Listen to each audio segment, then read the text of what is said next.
Good friends on the Nz'r as you would be described in the Igbo language. I'm talking about an industry which is very vital in three countries, the movie industry. Take a good look at what I'm going to show to you now.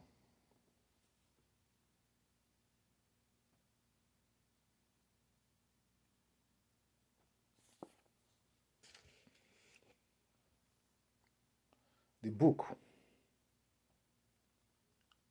is about the Jewish contribution to Hollywood. Hollywood is believed actually is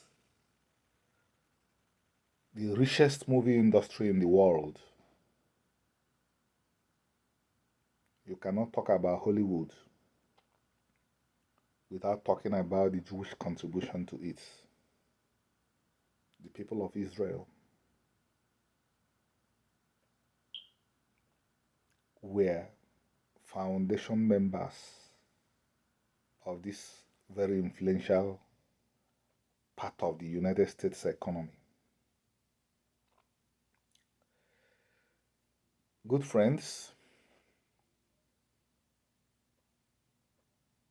unfortunately, much has not been written about the Igbo contributions to Nollywood. But we know that Nollywood as an industry took off when some Igbo youths, some are still with us, if you have moved on, came out with living in bondage. That was what rolled out Nollywood. Nigeria had people who were making films before living in bondage. But Nigeria did not have a film industry until these young Igbos gave Nigeria one.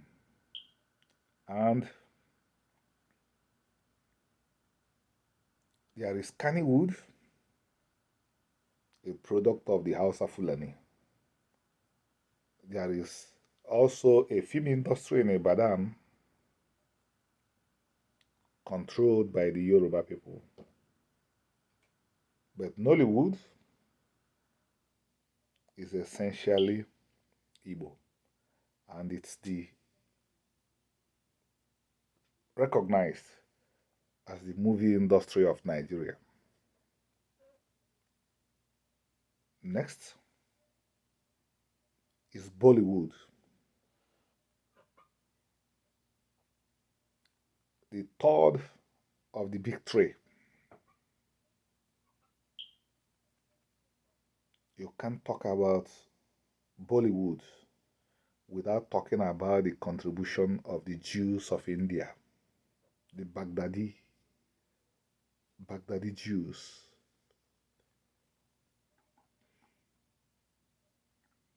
What do we take away from this?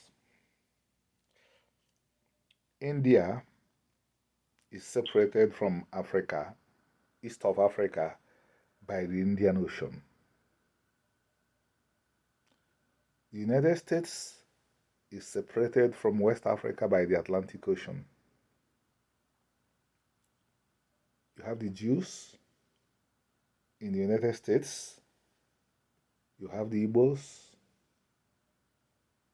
in Nigeria, you have the Baghdadi Jews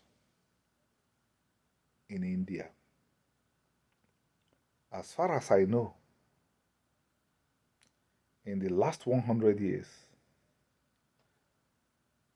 relationships between these three groups have been rather insignificant.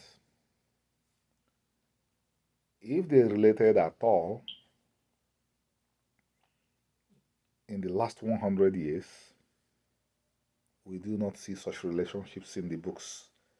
Yeah, the eastern region of Nigeria, which was essentially run by Igbos, had a special relationship with the state of Israel. But the state of Israel is different, was different from American Jewry, which played a critical role in making Hollywood what it is today. So, what am I saying? These three groups are united by one thing. They all claim common descent from the Israelites. And you find them as key players in the three biggest movie industries in the world.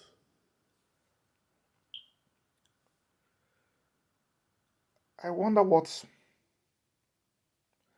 the pranksters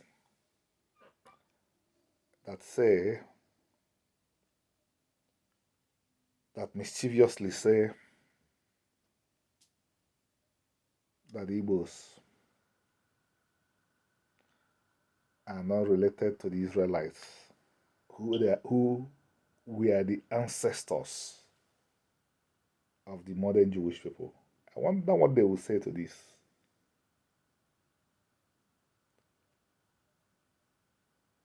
They don't work with evidence. Otherwise, evidence is everywhere.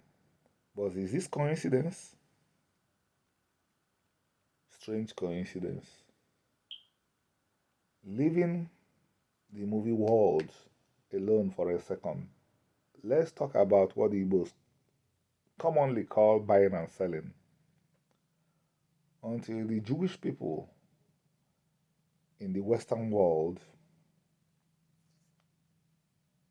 developed themselves to the extent that they could get into blue chip enterprises, and the West itself, the Western world itself, advanced to the level that anti Semitism was degraded as state policy. So, even though it still exists, Jews are allowed to work in select sectors of the economy that they were barred from before. Before this, what mainly sustained Jews in the Middle Ages was buying and selling. The noble class in Europe, essentially Christians, and in the Muslim world, Muslims barred Jews from being landowners so they could not farm. And of course, they could not belong to the upper classes. They were simply kept in the ghettos and persecuted. The only avenue open for upward mobility was buying and selling.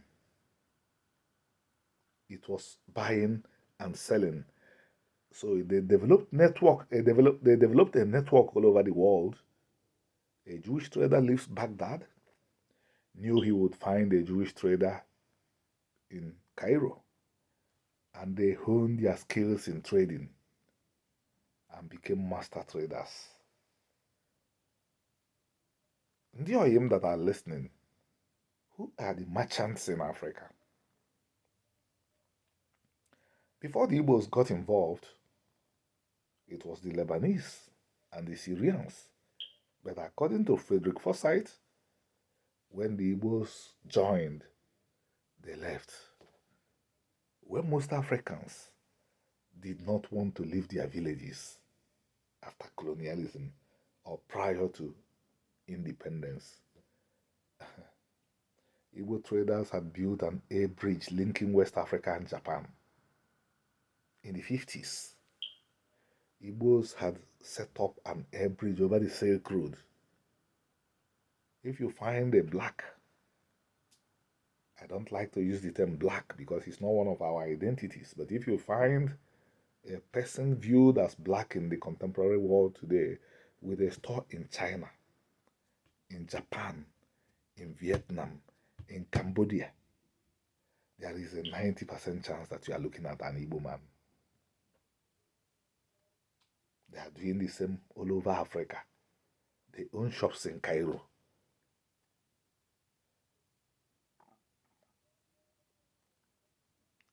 Folks, coincidence again? It is not coincidental. There is no coincidence.